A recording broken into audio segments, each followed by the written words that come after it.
We've got about 4 inches. Let's go a little bit more. Let's go about 6 inches for a nice rectangular trivet. There we go. That's about 3 inches. Fold it in half. What we want to do is we always want to have our cord go counterclockwise. Right now, if I started adding to it, it goes clockwise. We want to turn it over so that as we start wrapping, after we get this first part stitched down, that it'll be counterclockwise. We'll get this under our presser foot.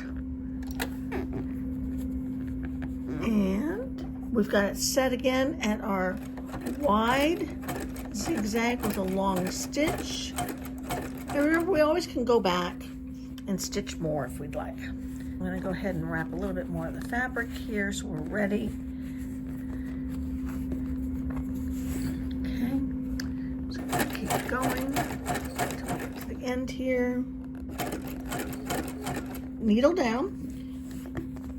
Let's wrap a little bit more.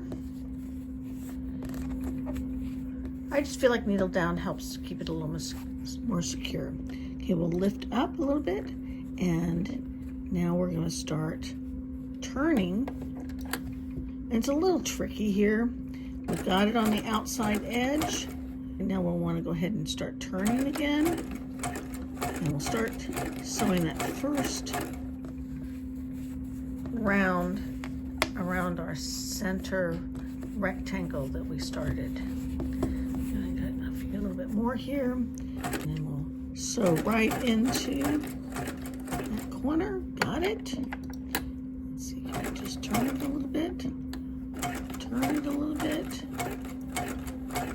And as long as we slow down through here, usually you can catch it. And if we miss something, we can always just go back and catch it again. So let's go here.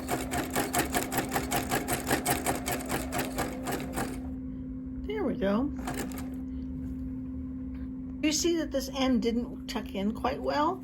Not a problem. We'll just catch it when we get around here.